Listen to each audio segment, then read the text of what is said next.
পাহাড়ের ঢাল থেকে নামতে যতটা মজা, ঠিক ঢাল থেকে উপরে উঠতে সেই পরিমাণেই কষ্ট।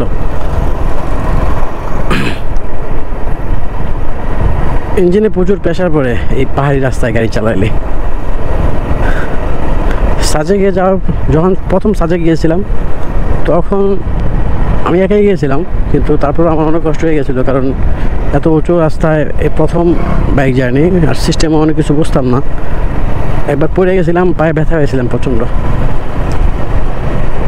তারপরে আর যা হয়েছে মেরিঞ্জা ভ্যালি, এরপর আর কোনো পাহাড়ে ওঠা নেই। এবারই আসছি যে সবসময় আসলে পাহাড়ে এত দূর আসা প্ল্যান করে আসা যায় না, তো এবার যেহেতু আসছি পাহাড়ি এলাকা যতটুকু আছে সবটাই ঘোরার ইচ্ছা।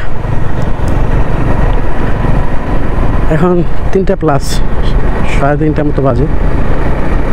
সিন্ধুকছড়ি বাজারে ভালো কোনো হোটেল নাই, তারপর ভাঙাচুরে একটা কোনো রকম হোটেল পাইছি, ওখানে দুপুরের খাবারটা খাইছি, পেটটা ভরছে, একটু ভালো লাগতেছে, যদিও একটু ঘুমের চাপ আছে, তারপরেও আলহামদুলিল্লাহ। এখন ঠিকঠাক মতো রাঙামাটি গিয়ে যদি পৌঁছাতে পারি, ওখানে একটা হোটেল বুকিং দিয়ে জাস্ট রেস্ট করতে হইব, শরীর একদম ক্লান্ত। আর পাহাড়ি এলাকায় গাড়ি চালাতে হলে রিল্যাক্স লাগে, মানে ব্রেন পুরো উল্টাপাল্টা কাজ করতেছে। একটু আগে একটা ছোট ব্রিজ ছিল, মানে পাহাড়ের উপরে একটা ছোট ব্রিজে কোনাগুলো একটু উপরের দিকে আমি বুঝতে পারিনি, রানিং অবস্থায় চলে আসছি। তো আমার রানিং হোন্ডা হঠাৎ করে জাম্প করছে, আমি প্রায় আধা ফিট উপরে উঠে গেছি বাইক থেকে। পিছনে ছিল রমজানও অনেকটুকু উপরে উঠে গেছে। পরপর দুবার ওঠার সময় বা নামার সময় ইনস্ট্যান্ট।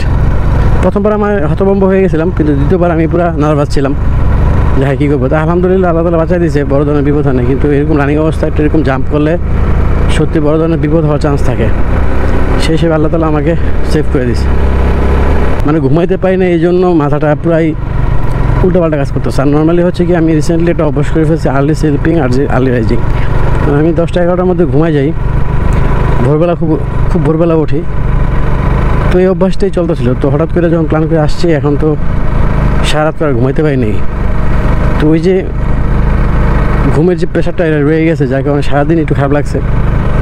কিন্তু যখন ওই বর্ডারের রোডটা ঢুকলাম, সারাদিনের ক্লান্তটা একদম চলেই গেছে, অনেক মজা পাইছি গাড়ি করে।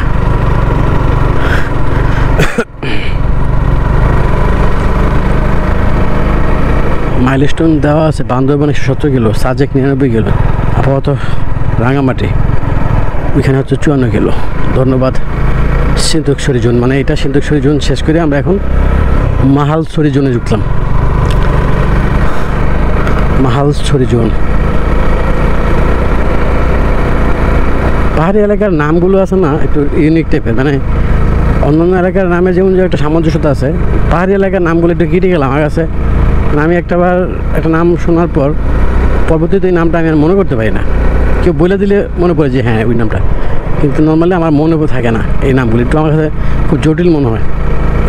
আপনাদের কাছে কেমন লাগে আমি জানি না, তবে আমার কাছে খুব জটিল। এই যে মালছড়ি একটু পরে হয়তো ভুলে যেতে পারি, সিন্ধুকছড়িটা মনে আছে, কারণ আজকে সারাদিন প্ল্যান করছি যে সিন্ধুকছড়ি যাবো, ওই হিসেবে ওইটা কথা মনে আছে। কিন্তু এর আগে আর 2-3টা বাজার ক্রস করছি, ওইখানে আমরা নাস্তা করছি, ঘুরছি, চা খেয়েছি, কিন্তু বাজারগুলোর নাম ভুলে গেছে। প্রথমবার যখন এই রোড দিয়ে যাই, এই ভিউ দেখলে কার না মাথা ঠিক থাকে বলেন।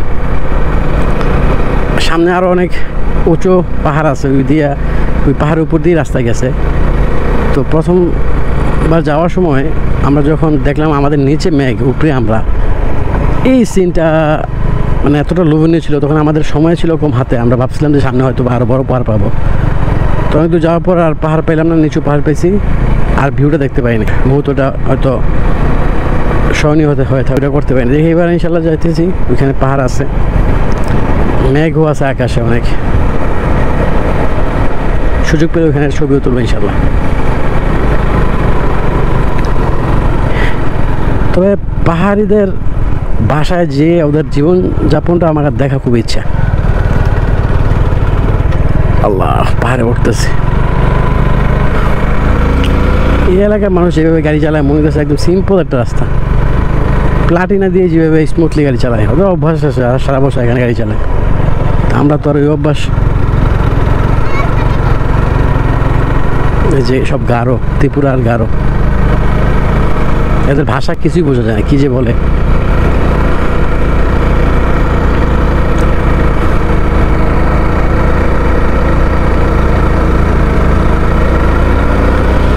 এদিকে পাহাড় ধসের, এই যে এদিকে পাহাড় যে ধস হয়েছে দেখাই যায় এখানে, রাস্তায় ভেঙে গেছে, যে কী পরিমাণে রিক্সি জায়গা।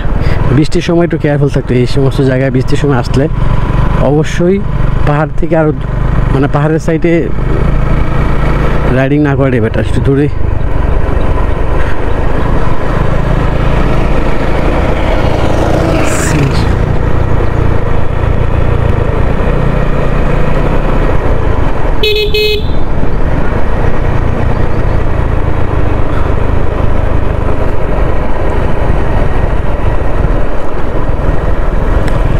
সুন্দর না, হলিউড পাহাড়ের মতো লাগতেছে। আমি এনজয় করতেছি। ছবি তুলবি নাকি? হ্যাঁ রবিন, হ্যাঁ ছবি তুলবো। এত সুন্দর জায়গাটা ছবি না থাকলে হয়। হ্যাঁ, মাটিগুলো কি সুন্দর লেয়ারের মধ্যে আছে, দেখছো? একদম লেয়ারে লেয়ারে, অনেক শক্ত হয় এগুলা, ইটের মতো।